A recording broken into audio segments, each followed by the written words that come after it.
Жетімнің көз жасы, жетім қыз, жетімді жылатудан қатты сақтаныңдар. Өйткені түнде адамдар ұйықтап жатқанда олардың зары жүреді. Ал таң сәріде Раббысына көтеріледі де жылатушы үстінен шағым жасайды. Сонда Алла тағала жылатушының тиісті жазасын береді. Сондықтан жетімнің жылауынан мейлінше сақтаныңдар. Пайғамбарымыздың хадис шәріпінен. Қызылорданың шет ауданында орналасқан 4 қабатты үйде қаншама балғынның көңілсіз күндері өтіп жатыр. Күрмеленген тағдыр, булыққан көз жас жүрегіңді жаншып жіберердей аянышты көрінеді екен. Орташа бойлы, қара көзді талдырмыш қыз Ақботаның бұл үйдің тұрғынына айналғанына 15 жыл болыпты. Есім білгелі айналасындағы адамдардың осы жетімдер үйінде қызмет жасайтынын түсінді. Себебі мұнда бауырына басып, маңдайынан сипап, махаббатына бөлеп жатқан ешкім жоқ. Бар-ау, бірақ анаң секілді еркелей алмаған соң не пайда? Ақбота да мұны жақсы біледі. Өзін ересек сезініп, тәрбиешілерге жоқ жерден еркелегісі келмейді.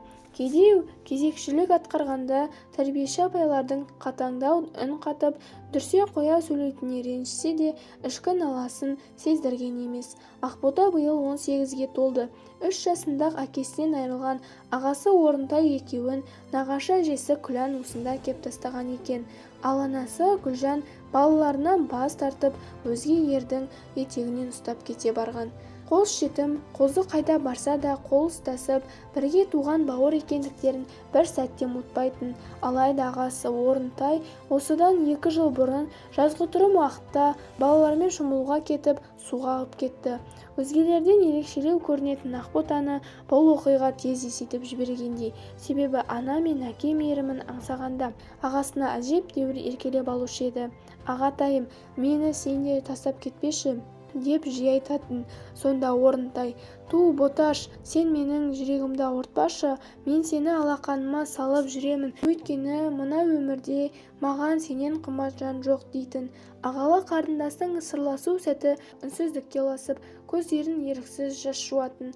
Талдырмыш қыз тағдырдың бұл сынағына да шыдап, тек алдағы күндеріне үміт артты. Жетімдіктің мұңы аз болсын ба, томаға тұйықталып, ақ қағазға шимайлатып жаза беретін Ақбота қыз. Сондағысы жүрегіндегі мұз боп қатқан шері ғой.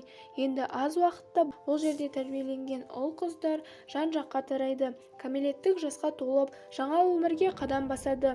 Қыздар бой жетіп, ұлдар ер жеткендіктен тәрбиешілер де бұрынғыдай көп ұрса бермейді. Әлде осы бір тас қабырғалы жетімдер үйіне үйреністі ме екен? Барлығының жанарында бір-ақ сұрақ бар: қайда барамын, қалай жұмыс істеймін, қай мамандықты таңдаймын? Кешегі жиналыс барысында директор Дәурен Жанұзақов: «Қымбатты балаларым, сендер осы үйде тәрбиелендіңдер, енді есейіп қияға қанат қаққалы тұрсыңдар. Барлығыңа өмірде ақ жол тілеймін. Үйім жоқ демеңдер, бұл үй сендердің ыстық ұяларың. Анам мен әкем, ағам, тәтем жоқ демеңдер, мен әкелеріңмін. Осы жердегі барлық тәрбиешілер, ұстаздар, аналарың, ағаларың, келіп тұрыңдар» деп жан тебірентерлік сөздерін айтты. Көзіне жас алмаған жан қалмаған шығар сірә. Я, бұл сұрақ Ақботаның да көкірегіне сайрап тұр. Жалғыз өмір сүруге жүрексінсе де батылдық керек екендігін әлде қашан түсінген. Тігіншілікке ептеп икемі бар. Сондықтан осы өнерін әрі қарай дамытып көрмек. Бөлме іші қараңғы. Терезеден болар-болмас ай сәулесі көрінеді. Терең ой құшағына енген қыз мына дүние дүбірінен беймәлім халде отыр. Кезекшілікте жүрген Сәуле апай бөлмеге енгенде мына көріністен жаны жабырқап қалды. Тұншыға жылаған Ақботаны құшағына қысып, маңдайына иіскеді. Сол сәтте стол үстінде тұрған ақ параққа көзі түсті. Қолына алып оқи бастады. «Ана, мені неге әкелдің өмірге? Танытпасаң махаббат пен мейірді, қатал медің қаяу салдың көңілге? Мен қалайша жақсы көрем өзіңді. Мен жетіммін, тұла бойым тас темір, көз ашқалы өксік пенен ащы өмір. Тым болмаса әкем тірі болғанда бұйырар меді бақ пен гүл. еденде сусып түскен ақ парақтың сыбдырынан селк еткен ақбота көз жасына ерік беріп жерге жүрелеп отыра кеткен Сәуле апайын көрді.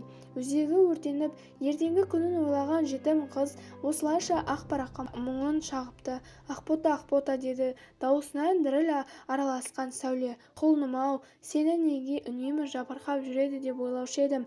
Ботам-ай, кеудеңде осындай шер жатыр екен ғой. Мұңайма, менің үйіме жүр, аяғың оқуға ілініп кеткенше, болмаса жұмысқа орналасқанша менің есігім айқара ашық, жарығым, деді қамқорлығын танытып.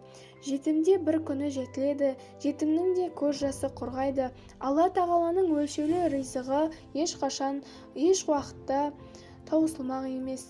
Міне, бүгін де Ақбота оң мен солын таныған жасқа келді. Өз күшімен оқуға түсіп, оны үздік бітірді. Жеке пәтері, жұмысы да бар. Өмірде өзі секілді қаншама жетімдер бар. Олардың тағдыры да әртүрлі. Бұл болса бүгінге дейін қызы мен ұлын іздеп көрмеген, қайрылмаған анасына таң қалады. Не деген тас жүрек, өзге ошақтың отын түтетіп, қызының бар екенін ұмытты ма екен?